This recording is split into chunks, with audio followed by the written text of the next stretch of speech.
Hello साथीहरू, स्वागत छ तपाईँहरूले ट्राइमेक्स स्टुडियो च्यानलमा। र आज हामीहरूले यो आफ्टर इफेक्टमा कन्फिटी टाइपको जुन हामीले birthday celebration, new year celebration र पार्टी सेलिब्रेसनमा जुन कन्फिटी टाइपको फ्लाइङ भइरहेको हुन्छ त्यस्तो एनिमेसन हामी आफ्टर इफेक्टमा क्रिएट गर्छौँ। एकदमै सजिलो छ। त्यसको लागि यो ट्युटोरियल फलो अप गर्नु होला। र आफ्टर इफेक्ट खोलिसकेपछि तपाईँहरूले यहाँ न्यू कम्पोजिसन क्रिएट गर्नु होला र न्यू कम्पोजिसनको नाम चेन्ज गर्नु होला र त्यस्तै ड्युरेसन आफ्नै इच्छाअनुसार राख्नु होला। Right click new and solid create गर्नु होला र सलिडको नेम चाहिँ चेन्ज गर्नु होला। त्यसपछि हामी यसमा इफेक्ट एड गर्छौँ र त्यो इफेक्ट्स भनेको पर्टिकुलर वर्ड छ जुन यो चाहिँ तपाईँहरूको अनबिल्ट इफेक्ट हो, यो थर्ड पार्टीको लगइन होइन। त्यस्तै तपाईँहरूले आफ्टर इफेक्टमा यस पाउनुहुन्छ सीसी पार्टिकल वर्ल्ड भनेर सर्च गरेर यसरी एप्लाई गर्नु होला र एप्लाई गरिसकेपछि हामी बर्थ रेट चेन्ज गर्छौँ। त्यस्तै प्रोड्युसरमा गएर तपाईँहरूले चेन्ज गर्न सक्नुहुन्छ, तर म अहिले यत्तिकै छोड्छु। अनि यहाँ चाहिँ एक्सप्रेसनमा गएर तपाईँहरूले फ्र्याक्टल युनिट चाहिँ चेन्ज गर्नु होला।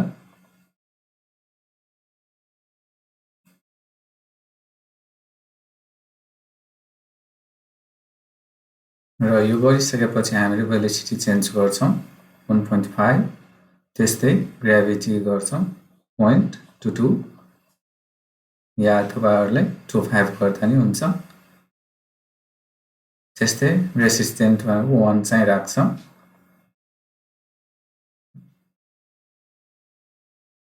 र एक्स्ट्रा भनेको 0.25।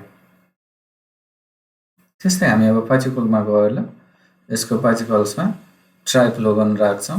तपाईँहरूले डिफ्रेन्ट टाइपको राख्न सक्नुहुन्छ। त्यस्तै तपाईँहरूले यसलाई ड्र्याग एन्ड डाउन गर्नु होला।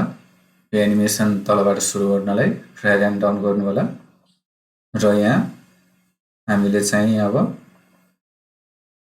यो पोजिसनलाई अलिकति स्लाइड अझ डाउन पार्छौँ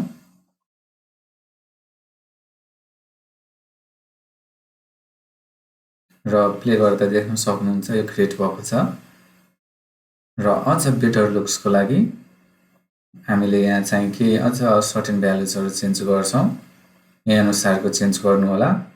बर्थ साइज 0.1 र डेथ साइज पनि सेम राख्नु होला 0.1। त्यस्तै साइज भेरिएसन 100% र म्याक्सिमम एपेसिटी तपाईँहरूले 75बाट 100 राख्न सक्नुहुन्छ।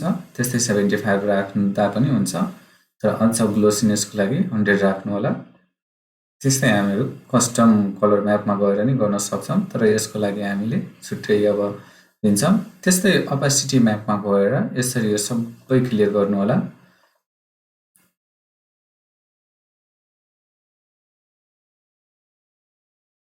र यो अपासिटी म्याप क्लियर गरिसकेपछि अब यसमा हामीले फिल इफेक्ट एड गर्छौँ कलर चेन्जको लागि र यो फिल इफेक्ट एड गर्नु होला र आफ्नो इच्छा अनुसारको कलर चाहिँ चुज गर्नु होला।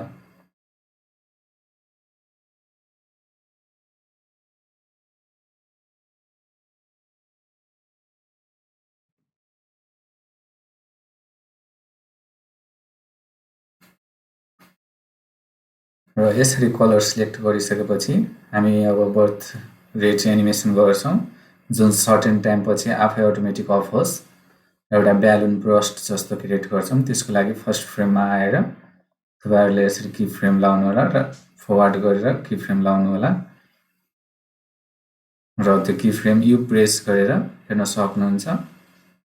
जुन अझ नजिक तान्दाखेरि यसरी हुन्छ। यो चाहिँ अब कन्टिन्युसको लागि हो है। यसरी यो कन्टिन्युस ब्रस्ट भइराख्नलाई यसरी एनिमेसन गर्नु होला र तपाईँहरूले त्यस्तै एउटा एक्सप्लोसिभ टाइमपछि यो अफ होस् भन्ने चाहनुहुन्छ भने यसलाई डिलिट गरेर फेरि फर्स्ट फ्रेममा ल्याएर यसको बर्थ रेट चाहिँ 1 राखेर आफूलाई चाहिने अनुसार 1, 2 राखेर त्यसपछि सर्टेन टाइम फ्रेममा गएर 0 राख्नु होला। अनि अटोमेटिक चाहिँ अफ हुन्छ है। हेर्न सक्नुहुन्छ यो अटोमेटिक अफ भएको छ।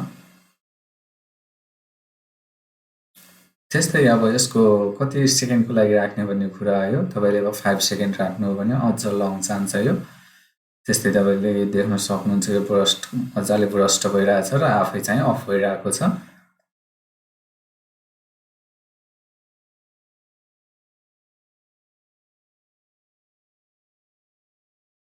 र यति गरिसकेपछि हामीले चाहिँ यसको अब डिफ्रेन्ट 2टा 3टा क्रिएट गरेर यसलाई डुप्लिकेट गरेर त्यसरी चाहिँ म्यानेज गर्न सकिन्छ र अझ बेटर लुक दिन सकिन्छ। त्यसको लागि डुप्लिकेट कन्ट्रोल टी गर्दा पनि हुन्छ।